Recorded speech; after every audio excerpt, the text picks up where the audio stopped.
Okay, if you make note, we looked at Mussolini and Hitler, looking at the autocrats of the 1920s and 1930s. We then went to Mobutu and Pinochet, which brings us really into the 80s and 90s of autocrats. And now we're going to get to Viktor Orban, who brings us into the 21st century. And next week we will do Putin, who who bridges the gap from from World War II up to the modern day. So um, understand that for Hungary, the breakup of the Soviet Union was a monumental event. It destabilized not only the Soviet Union and the countries that were the buffer countries for them, but it also impacted the satellite countries like Hungary and others.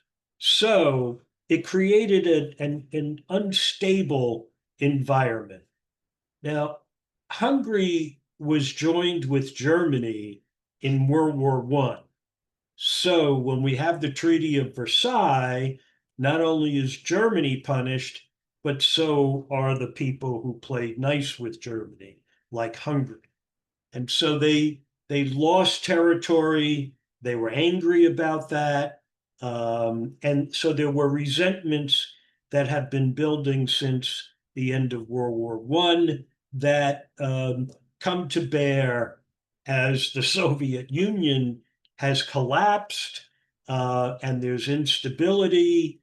The Viktor Orban, this is a young Viktor Orban that we're looking at, and we'll look at some more of him. He joins with friends in college and become a political entity. He starts out on the left and then morphs to the right.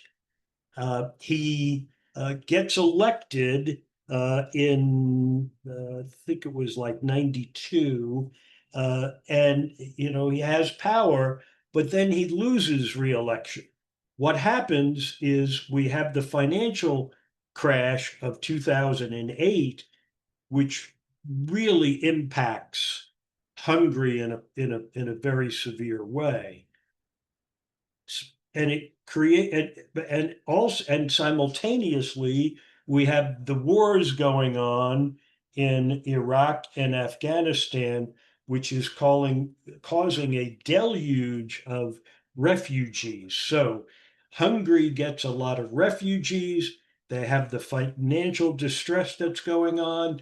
They're angry about nationalistic issues, and Viktor Orban decides to sit back while this is going on and let the people in power before his next run for election to take all the brunt of the anger that comes out of that.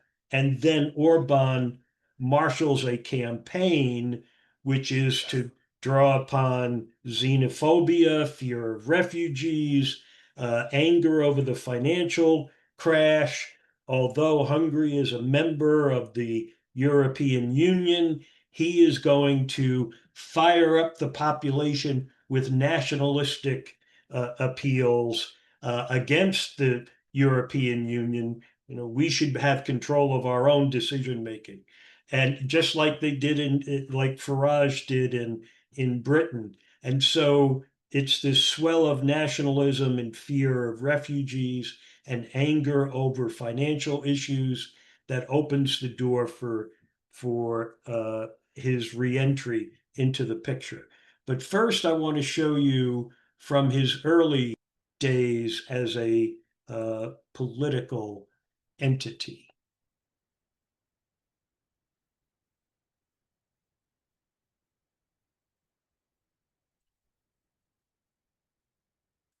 Ha hiszünk a magunk erejében, képesek vagyunk véget vetni a kommunista diktatúrának, Ha elég eltökéltek vagyunk, rászoríthatjuk az uralkodó pártot, hogy alávesse magát a szabad választásoknak. Ha nem tévesztjük szem elől 56 eszméjét, olyan kormányt választhatunk magunknak, amely azonnali tárgyalásokat kezd az orosz csapatok kivonásának. June 16th, 1989. A young oppositionist, Viktor Orban, is speaking at the reburial ceremony of Imre Nagy, leader of the Hungarian Revolution of 1956 against the Soviet-backed government. The ceremony marks a crucial milestone in the collapse of communism in Hungary. During a short speech, Orban demands the withdrawal of Soviet troops from Budapest and free elections. His charisma is undeniable, and he is just 26 years old. Orban will take part in the roundtable talks, which will result in creating a constitutional democracy and the end of 40 years of communist rule in Hungary. So how did Viktor Orban go from being a liberal politician to a conservative populist?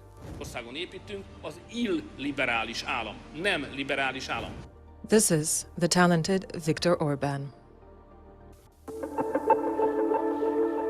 Viktor Orban was born on May 31st, 1963. He spent most of his childhood in a village called Felcsút. Orban grew up in poverty, and many of his biographers point out that his home didn't even have running water. Viktor spent most of his childhood working in the field with his two brothers. His character was certainly also influenced by the way he was brought up by his father.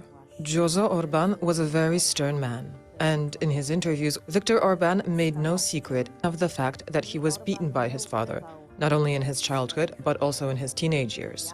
But at the same time, he also describes himself as an incredibly naughty child who lacked discipline and whose character from early childhood was marked by a strong tendency to rebel. 14-year-old Orban gets accepted into a prestigious middle school. This coincides with the social advancement of the Orban family. They move to the city, and Viktor's father graduates from college and becomes a mechanic, while Viktor's mother finishes a teacher's college and becomes involved in educating disabled children. The teenage Viktor Orban spends most of his time on the football pitch. Although he does not show much footballing talent, it's a sport in which he thrives thanks to hard work and persistence, as in every aspect of life, as all his biographers emphasize. It should also be mentioned that Viktor Orban played as a central forward in a team that at one point became the top youth football league in Hungary. In later years, Orban initiated the construction of a football pitch in his home village of Felcsút, which was named in honor of the Hungarian footballer Ferenc Puskás. In fact, Orban's lifelong dream of rebuilding Hungary's footballing power and restoring the glory of the Golden 11 has been with him all his life. Although his dream did not come true, Viktor Orban is still seen in football arenas today and is an avid football supporter. Viktor Orban studies law in Budapest. His master's thesis is on the Polish Solidarity movement. At university, Viktor Orban gets into a very prestigious dormitory where he comes into contact with young, ambitious students who form something like a brotherhood, a very closely cooperating organization. That's where he gets his first taste of political practice and leadership and develops certain qualities that will be visible in the following years of his career. If you look at Fidesz, which just grows out of the student movement, it was basically a radical youth organization at the beginning. The party was essentially based on Orban's dorm mates. Most of them have held key positions in the state. When Orban was prime minister, one of his colleagues was head of parliament, another was president, another wrote the new Hungarian constitution. So this kind of close circle around Orban was actually formed at the end of the 1980s and is still crucial to the functioning of Fidesz today. This is also the fundament of Orban's success, that he has been surrounded by loyal companions for many years. Of course, this does not mean that working together has gone well with all of them. At least a few of them came into quite sharp conflict with Orban. Some, as the party evolved ideologically very significantly, left it altogether, such as Gábor Fodor, who became more liberal. The story of Lajos Simicska is particularly interesting. Orban had actually known him since high school in Székesfehérvár, and they later studied together, although Lajos Simicska was a few years older. Historically, he was responsible for creating the entire media empire and economic base of Fidesz. However, during the party's peak influence in the years after the great victory in 2010, Lajos Simička began to be too powerful. He began to have such enormous influence that Fidesz members wondered who had the last word, Viktor Orban or Lajos Simička, despite the fact that he was basically a little-known public figure, but extremely influential in this very base of the party. Well, in 2014 to 2015 there was a divorce, and this was a very spectacular conflict because at one point Simička began to criticize Orban publicly and in quite vulgar terms. He started to direct his media against Orban. He also tried to support Jobbik, a rival party that was just trying to create an alternative to Fidesz. In the end, he lost this game. After a few years, he also lost the media he managed, while Orban was able to build a new media empire. This time, one completely loyal to him. If there were any disputes between Orban and his former companions, they were often temporarily sidelined, but it was rarely the case that there was a complete split between them. Viktor Orban was 21 when he was elected president of the Student Committee. This was in fact his first such political debut. Even then, he had already distinguished himself as a very leader-like person in his environment, in fact setting the tone among the elite to which he had begun to belong. Politically active young Fidesz members were supported by the George Soros Foundation. Orbán Viktor vagyok, 1987 nyarán végeztem a jogi karon, 1983-tól 87-ig a jogász szakkollégiumnak voltam tagja, jelen pillanatban pedig a Soros Alapítvány ösztöndíjasa.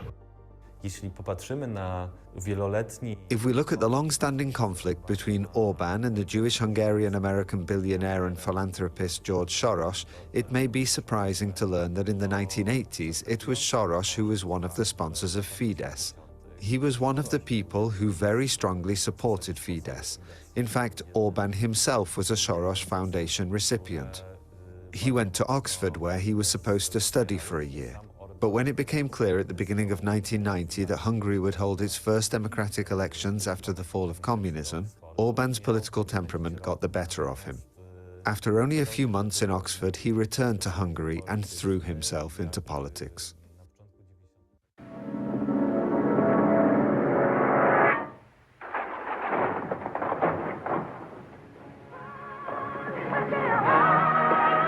Itt és más. Tiszta nappal. Fiatal demokrácia. Új Magyarország. Szavazz a Fideszre. After a few years, a transition takes place, and Fidesz moves in a conservative direction. It is worth pointing out that in its first years, Fidesz was in fact a liberal party. It was a party of young activists from the student movement who were challenging the elites, not only the communist elite against whom it had initially rebelled, but also those transformational elites that came to power after 1989. Viktor Orban and his party colleagues did not wear ties in parliament.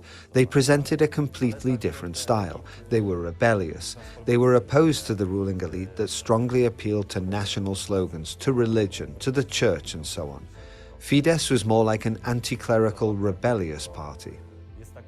There is a legend that has been circulating for many years in Budapest about Viktor Orban's supposed conversation with the dying József Antal, the first Prime Minister of Democratic Hungary, who ruled for the first 3 years until 1993. He died gravely ill, still in his function as Prime Minister, when he received Orban on his deathbed.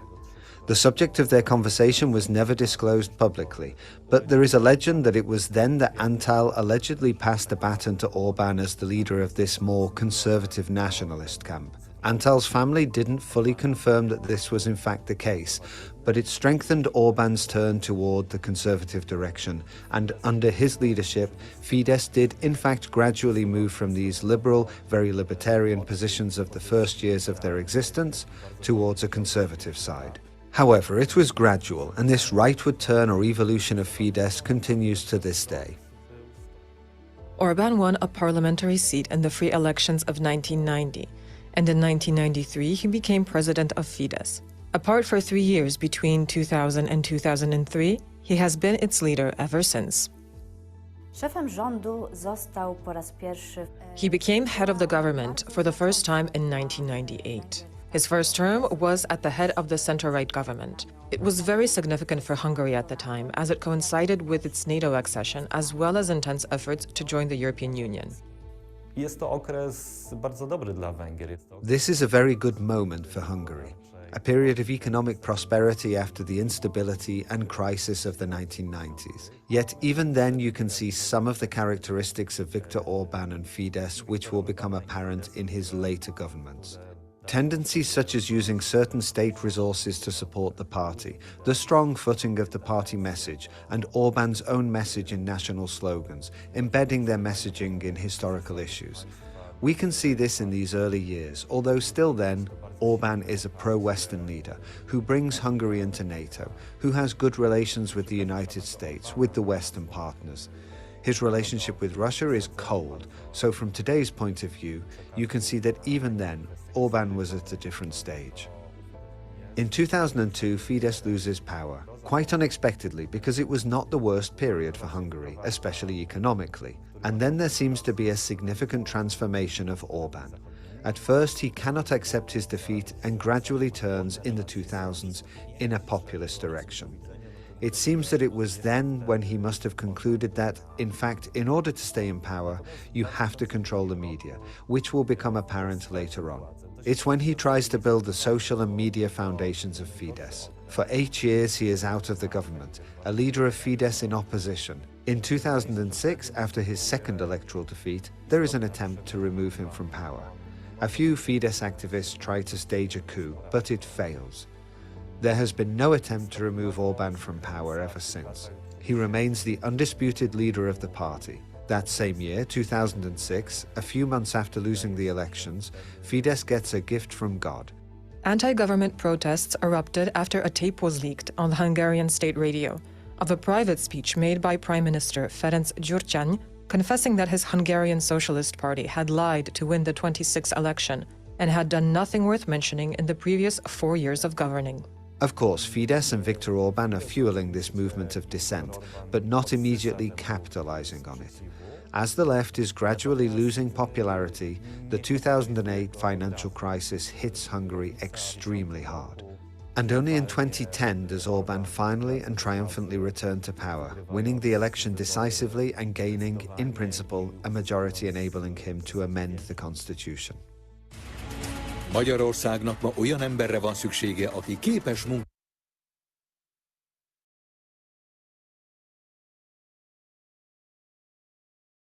So we have Viktor Orban is another one of the autocrats, but aspiring autocrats, who grows up in poverty. He doesn't know about running water till he's 15 years old. He works on a farm, not engaged in some rigorous education. And he's beaten by his father. So, one of the things about a kid that gets beaten is that they feel powerless. And I don't have any sociological or psychological studies to support this, but I would suggest that when you look at the autocrats, there's this inordinate drive for power. Not just I want to get elected, but I want complete power. So Viktor Orban gets a break. He gets into a program sponsored by George Soros to provide education to people who previously were not in a financial position to obtain an education. And so he's a beneficiary of Soros's generosity. Soros also is the person who is funding FIDE, that becomes the political party that he joins, that he forms in college, becomes a part of in college, that is funded by George Soros. They are on the left. Time goes on, he sees opportunity where it's beneficial to him to move to the right, and so he does. It's important to keep in mind that once again, where he comes from, what his his background was, and then what he becomes.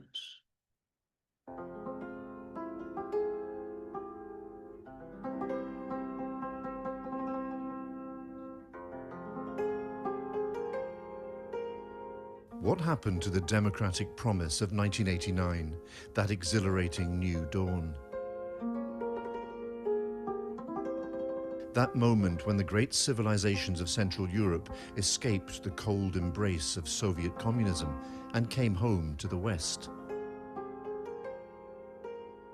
On the banks of the Danube, under the bewitching imperial rooftops of Budapest, a new kind of European statehood is being built.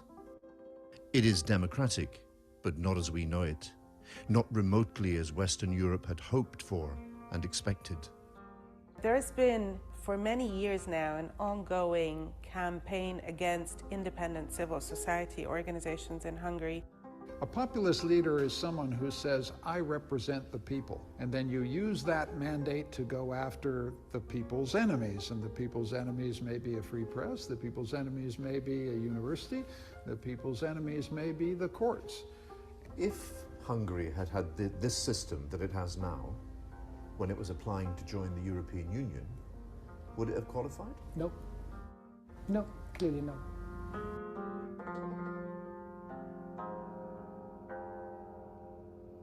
Hungary's ruling party have rejected the liberal democratic model that has shaped much of Europe since the Second World War. They see themselves as defending Hungary from being bullied by the big powers of Europe and by Brussels into complying with liberal policies that they see as hostile to Hungarian values. They talk of Hungary as though it's facing a real existential threat and the need to defend the Christian heritage upon which Hungarian identity is based. They want democracy in Hungary for sure, just not liberal democracy. Instead, they want what the Prime Minister himself calls illiberal democracy. That has divided Hungarian society along lines familiar to Brexit Britain. In the cities, the young, the educated, the professional middle classes accuse the government of a lurch to the authoritarian right, of taming the judiciary, of bringing the media under government control, of clamping down on any form of organized dissent. They see it as a betrayal of the democratic promise Hungary embraced in 1989.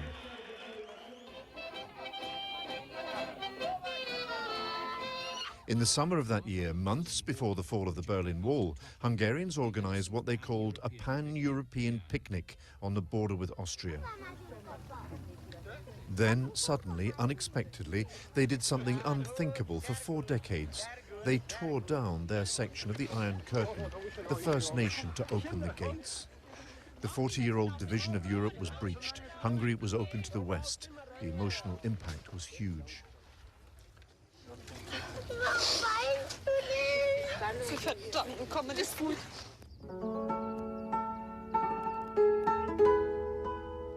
You know, it was for us the fence of our jail. Laszlo Nagy was one of the activists behind the picnic. He joined Viktor Orban in the fight against communism back then and has remained loyal ever since. You must have known that you were risking a jail sentence by doing this. Yes, you know, because when I heard this, I was standing there with my car and I received the information and I was thinking and I knew that there is a law that for being helpful in illegal border crossing, you could get 2 to 5 years jail.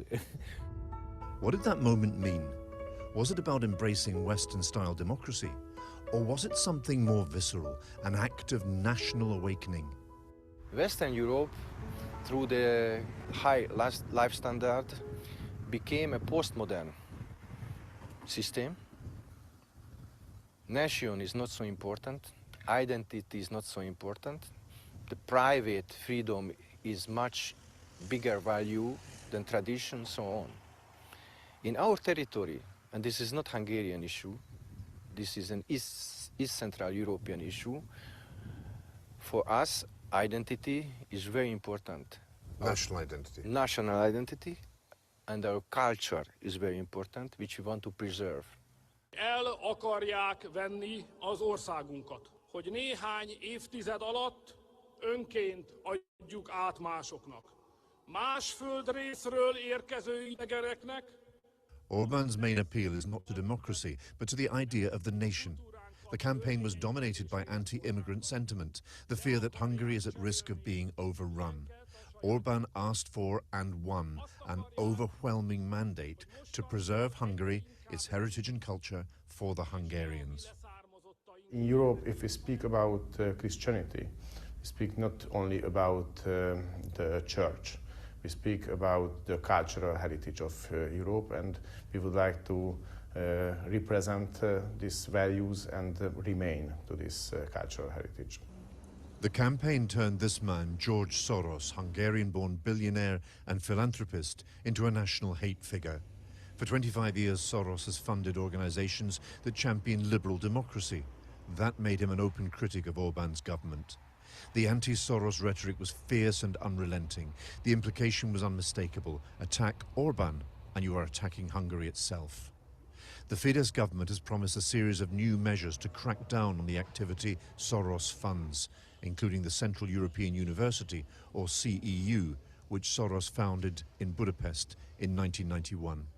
The simple reason the authorities don't like CEU is not that we're an NGO, it's not that we're the opposition, it's not that we're trying to resist the government, it's simply that we're a free institution that doesn't take orders from the government. And we're one of the very few free institutions in the country. This is a government that has substantial control over the media, substantial control over the courts, substantial control over public opinion, substantial control over the economy, and we're not the last person standing, but one of them. And because we're a free institution, we're a problem.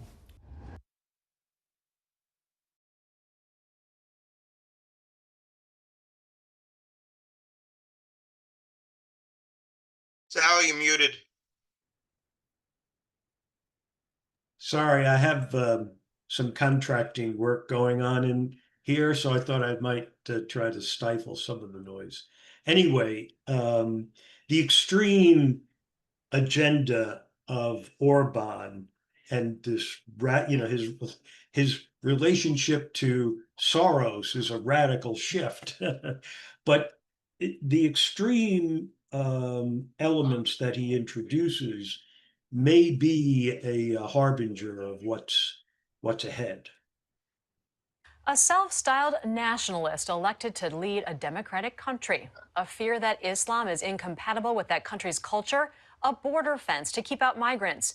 Does that all sound familiar? It does in Hungary, where Prime Minister Viktor Orban has been taking that European Union country in a decidedly populist direction. NewsHour Weekend special correspondent Chris Livesay has our report from Budapest. From its magnificent parliament building to its castles, churches, and neoclassical statues, Hungary is a country with history on full display. It's also being called a harbinger of Europe's political future. Hungary is a member of the European Union and NATO, but politics here have steadily become more nationalist, led by Prime Minister Viktor Orban, considered to be the most influential populist leader in Europe today. The most visible symbol of nationalist Hungary? This new electrified fence on the country's southern border with Serbia, built to protect what Orban calls Christian Europe from invaders. Zoltán Kovács is Hungary's government spokesperson. We truly believe that in Europe, Christianity has a special role. Islam and Christianity are not going to integrate because they are different. Many have accused us by Islamophobia. This is not the case. We all know that the clash of cultures and civilizations is indeed existing. And when it comes on you, as it happened back in 2015, it was really all alarming. The 2015 crisis, when hundreds of thousands of mostly Muslim migrants and refugees fled north into Europe, was a tipping point, says Kovács. While other governments debated what to do, Hungary acted. We have built a fence, a physical barrier. We have reinforced our border control. Thousands of Hungarian policemen and soldiers are securing the border. Over 400,000 crossed the borders into Hungary and passing through Hungary that year. Today, these numbers are basically down to zero. Many say that there's no need for the fence because nobody's coming. But You're saying they're not coming because we have a fence. The reason is the other way around. They're not coming because there's the fence. It is something that the Hungarian government is extremely proud of. It is extremely proud of its very harsh immigration policy. It's basically policy of deterrence, exclusion, and detention. Marta Pardavi is co-chair of the nonprofit watchdog organization Hungarian Helsinki Committee. Look at pictures from the transit zone that we got. She says the government recently changed the laws to make it virtually impossible for refugees to get asylum and accuses it of human rights abuses. Earlier this year, she took the government to court after it stopped food distribution to rejected asylum seekers in the country's transit zones. So we had to take actually emergency measures and turn to the European Court of Human Rights to get an emergency order from the court saying, Hungarian government, you have to give these people food. But refugees aren't the only people unwelcome by Viktor Orban, who was re-elected for a third term in a landslide last April. Orban has singled out one particular man as an enemy, American billionaire philanthropist George Soros. The 88-year-old Soros, who was born in Budapest, supports democracy and human rights causes around the world. Orban considers him a foreign influence and threat. So much so that this summer he enacted a package of laws called Stop Soros, aimed at further confronting illegal immigration. Pardavi says it impacts her work directly. Now we have legislation that makes it a criminal offense to assist asylum seekers in Hungary in filing an asylum application. But isn't that the kind of work that you do? It's exactly the kind of work that the Helsinki Committee does, or an asylum lawyer, an immigration lawyer would do. This, since July, just a few months ago, this is a criminal offense. You can be prosecuted for it, and you could face 1 year of prison for this. The Hungarian parliament also passed a special 25% penalty tax on all non-governmental organization revenues that promote migration. It's all had a chilling effect on NGOs, including George Soros' own Open Society Foundations, OSF. This used to be their offices. Until this summer, they packed up and moved to Berlin. The reason? They say they no longer feel safe in Viktor Orban's Hungary. It's not just NGOs. Higher education is also being targeted in this new political battlefield. I can't predict what the outcome of what I like to call our little local difficulty with the government is going to be. Michael Ignatieff is president of Central European University, CEU. It's a small, well-respected graduate school founded by George Soros, which has been operating in Hungary for 25 years. But another new Orban law, requiring foreign universities to have campuses in their home countries, threatens to force CEU to move most of its programs out of Hungary. Ignatieff says he's facing a December 1st deadline. If I don't get an agreement with the Hungarian government, I can't accept new students. I got a gun pointed to my head here. Mr. Orban thinks we're trying to run some campaign against his government. It's ridiculous. He won an election. He's a democratically elected leader. I got no question about that. My issue is about academic freedom, staying here, teaching what we want to teach. Ignatieff says because he's not dependent on government funding, he's able to speak out for CEU and for other academic institutions that do rely on the government for money. The government has just gone after the Academy of Sciences here. It said, we're going to decide who gets the scientific money, not the Academy. They've stopped gender studies. They have penalized anybody who tries to teach refugees and asylum seekers. So it's not just us that are under the squeeze. Press freedom in Hungary has also been compromised, according to the Committee to Protect Journalists and a recent EU parliamentary report. They say pro-Orban oligarchs have been buying up TV stations and newspapers, and that state-funded advertising is going largely to outlets loyal to the government. Civil society groups accuse Orban's government of trying to silence dissent. Kovac says that's nonsense. We have over 65,000 civil organizations in this country. We are quarreling with maybe 2 dozen or 3 dozen of them.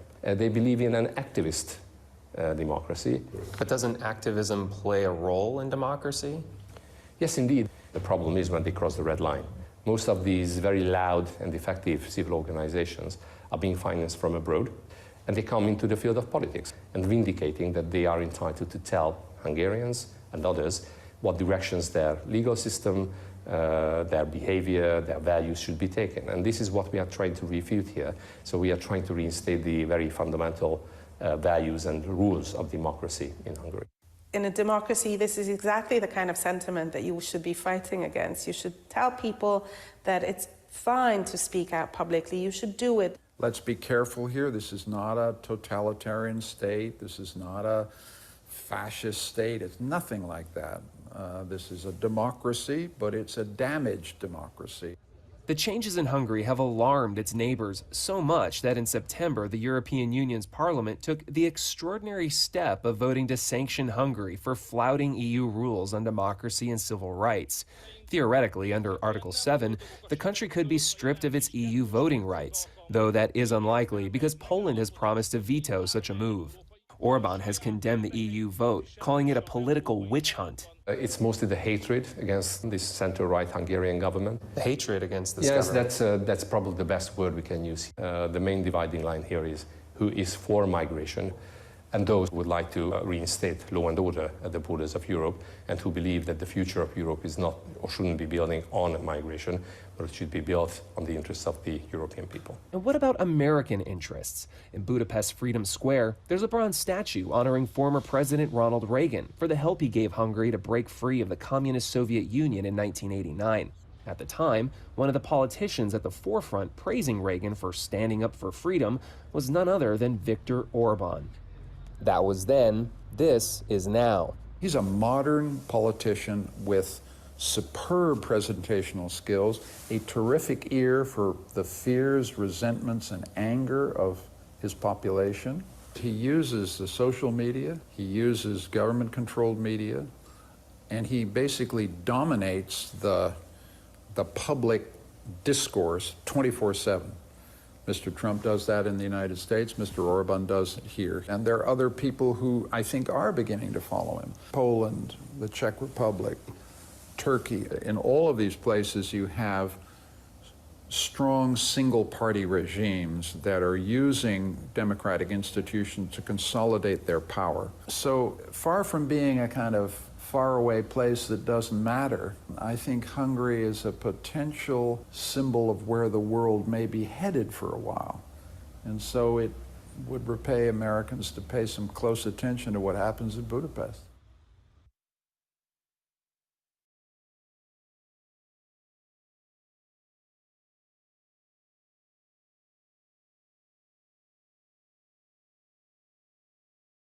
Sal, you muted again. Sorry. And just as it may appear hopeless in Hungary and Budapest, there may be opposition forming that could bring changes. Thousands have rallied against the nationalist Prime Minister Viktor Orban ahead of EU and local elections next month. For years, Orban has faced no serious political threat, but now a former government insider is hoping to challenge him and what he calls his populism, cronyism and corruption. For years, Bálint Sas voted for Prime Minister Viktor Orban and the ruling Fidesz party. But now the father of four is taking to the street against the government, like many other Hungarians. Orban is only interested in Hungary to reach his foreign policy goals. War, migration. Peter Magyar cares about domestic politics, not much about foreign politics, but about people's everyday problems and how to solve them. For many Hungarians, Péter Magyar, a lawyer and businessman, was only known as the ex-husband of former Justice Minister Judit Varga, who had to step down in the wake of a pedophile pardon scandal. That scandal resulted in the resignation of Hungary's former president and of Magyar's ex-wife from her post as MP and leader of Fidesz European Parliament list. Now, since then, Magyar openly accuses the system he's been part of as corrupt and calls Prime Minister Viktor Orban, quote, the head of a mafia state. Magyar is steering up the country. For the first time in more than a decade, Prime Minister Orban is possibly facing a serious challenge. His problem, unlike in the liberal-ruled capital Budapest, Magyar is not very well known in other parts of the country, especially in the east, a rural area and stronghold of Orban's ruling Fidesz party. I don't know him, doesn't ring a bell. What do you think? What's his profession? Not sure. A singer? A star? A presenter? Performer? Do you know him? I don't like him, neither as human nor as a politician. In this village, most of the people have been voting for Fidesz ever since Orban rules Hungary since 2010. Bálint Sas just arrived at the protest. Peter Magyar will put into action what he started. He's creating a power that's in the centre, neither left nor right, and will move the country. Around 20,000 took to the street protesting. If Peter Magyar wants to become a strong challenger, he must win the hearts and minds of rural Hungarians as well. He wants to tour as many parts of the country as possible ahead of European elections and municipal elections in Hungary to convince people, he says, that this country deserves better than Prime Minister Orban.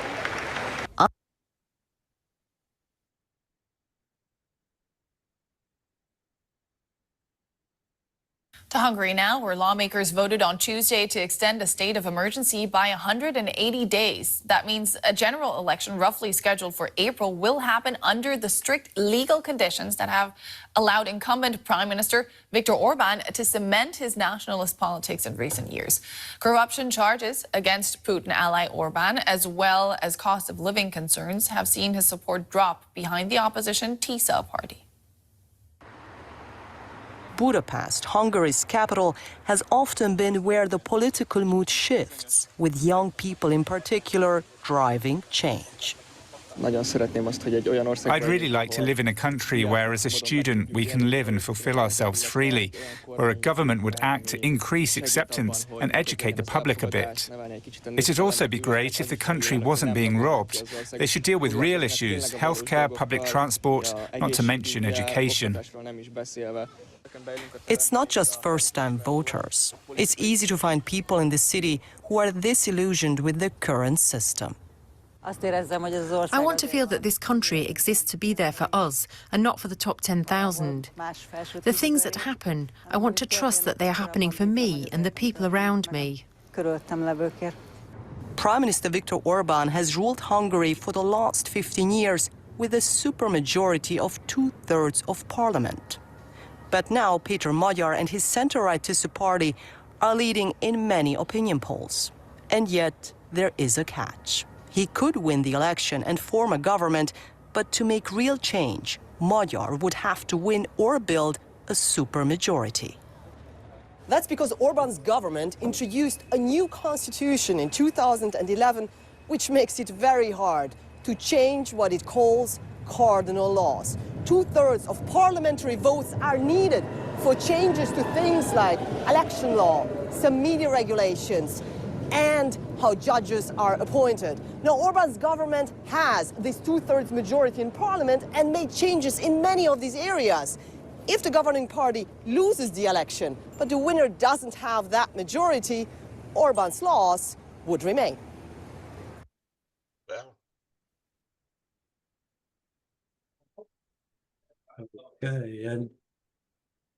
Okay, well, I hope you have been able to see the similarities in what have gone with the other autocrats and what we're observing today in our own country, and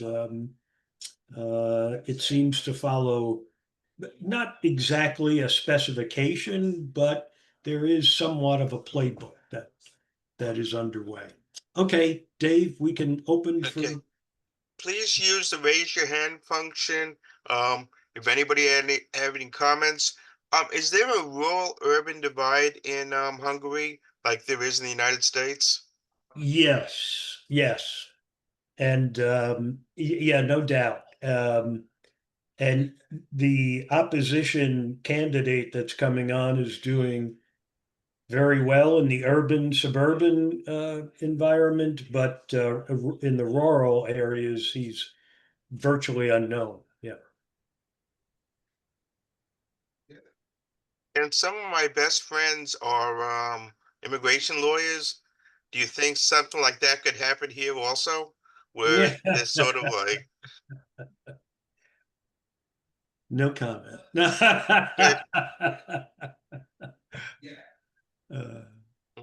anybody else have a question for sec? Joy, let me get you to mute. Okay. Joy, I got it. I'm trying to get it. Okay. Okay, Joy, and you can put your video on. Yeah. Cool. I know that Soros's name here, to me, is a direct reference to Judaism, and it's taken here, constantly. The liberal source is taken like that. How deep is the anti-Semitism part of Soros, the hatred of Soros? Oh, I mean, you have the public relations apparatus of the countries through Eastern Europe and Europe throughout to say we've grown past anti-Semitism. Yeah. But that's just the public relations. Sure, it's deep in there. And look, it follows into the traditional political playbook of drive wedges, make people fear these other groups so that you will be more sympathetic to what it is I want to propose. If you hate them, I'm going to be the savior to help fight them, whoever them may be. Look, it's the same thing with Islam, with Muslims. I mean, these are, they sadly they're words that still resonate with a sizable portion of the population. I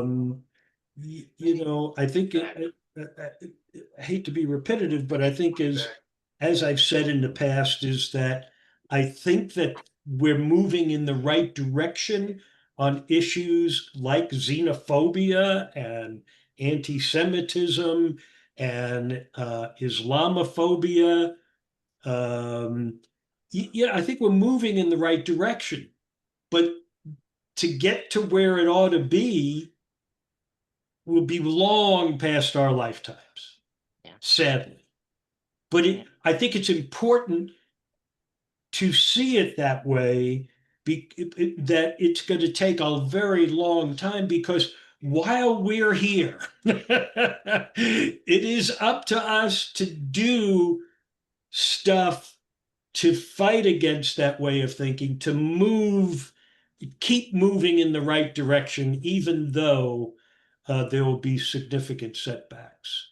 I think the anti-Semitism, if you take what happened in Gaza, it fuels that fire. It's to be expected. Yeah, but what's happening in Sudan doesn't, because they don't look like us. Yep. Thank you. We have, and the court has said, you can racially profile. It's okay. Go do that. Yeah. And what they define as race is not the definition of race. Well, yeah, I mean, I think there's a strong argument to say there's no such thing as race. Yeah. That biologically, if I have someone who's in a morgue and I'm doing an autopsy and I don't know anything about, their color, makeup, or whatever, there's no way I can tell there's no way a medical examiner can determine that by doing a medical examination. And unless somebody knows differently, I may be wrong. I'm not a doctor. Hi, Gail. Yeah. Hi, Sal. Just a quick comment. What is your take on this? I heard a really interesting little interview. Oops, sorry, wrong way. Sorry about that. I screwed up. That's okay. Go ahead, Gail. There was a very interesting little article on NPR about the difference between a patrimonial system and an authoritarian system. And that authoritarians work through institutions and taking control of institutions and setting up systems that will persist after that particular charismatic leader or whatever is gone. But the patrimonial system is more about personal power and based on loyalty and like the mafia and I suppose kings or whatever, and that it's an older system of human political infrastructure and what all. So it's funny to apply that lens to what's going on here today. Yeah, I find those discussions really interesting for me, but it's often it really it's the intellectual community that really dissects things so we can make some distinctions and be able to analyze one versus another, even though there's huge similarities between them. I think clearly in the people that we're looking at as autocrats, they are looking systematically to change it. And with Trump, clearly it is the Project 2025 and the Heritage Foundation that is bringing to him the knowledge of the institutions as to how to bring them down. Trump would not come up in his mind with I'm gonna attack the universities by withholding research grants and that sort of thing. He wouldn't be smart enough to know how to do that. The Heritage Foundation surely knows how to do that. They've had those ideas all along. How can you game the system to push people into corners and force them coercively to do what you want them to do?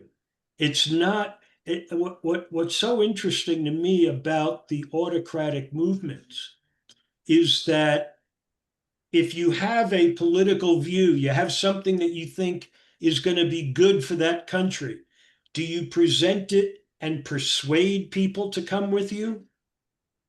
Or do you game this? Do you look for every loophole in the system, every flaw that there is that you can use to coercively force people to come to your side? It's like the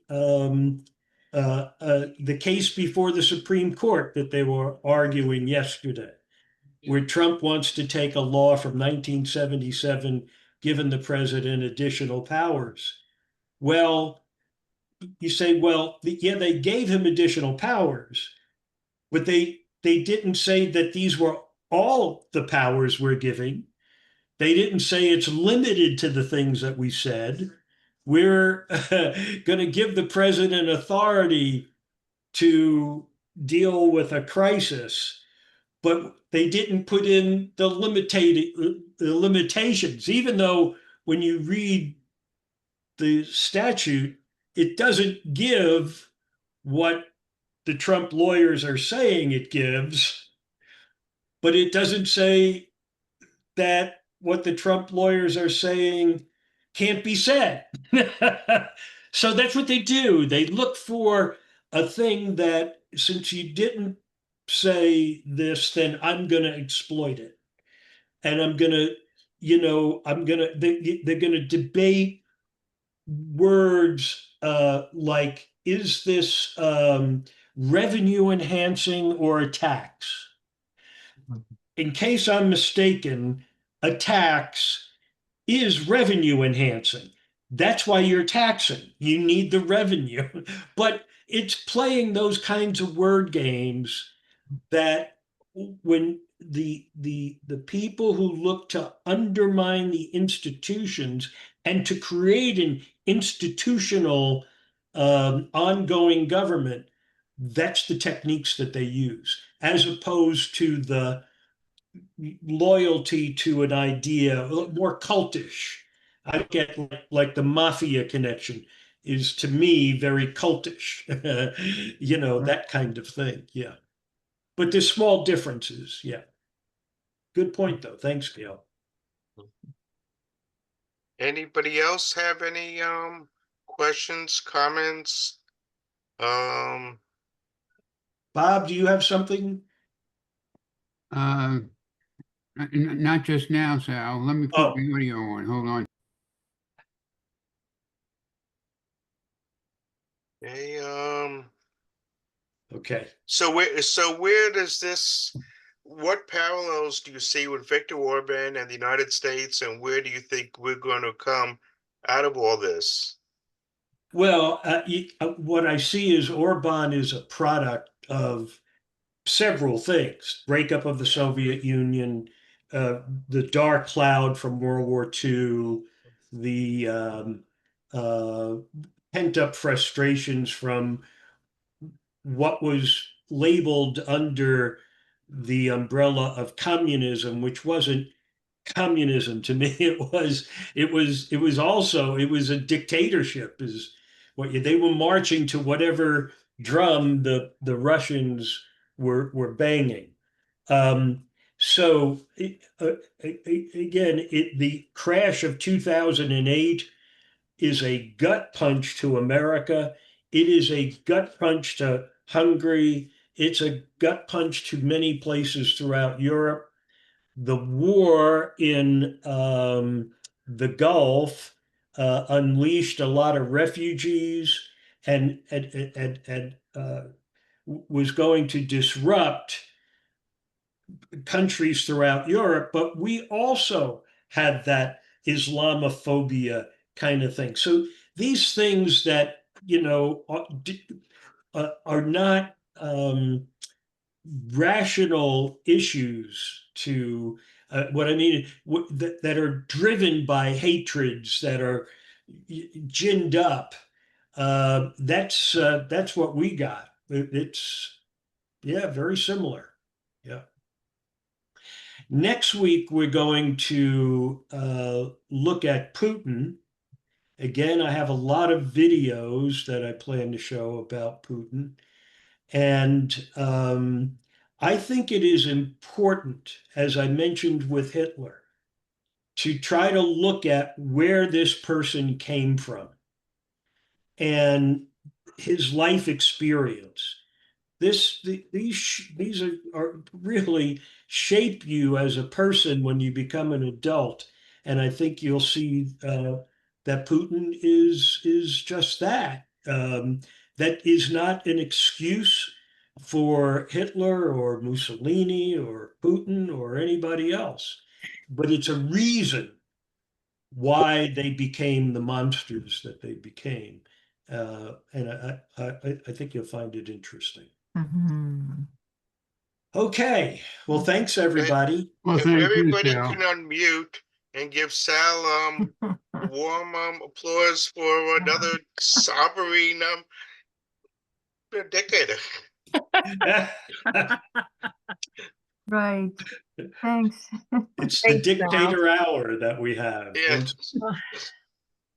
Bye-bye. Bye-bye. Okay, That's everybody, great. be safe.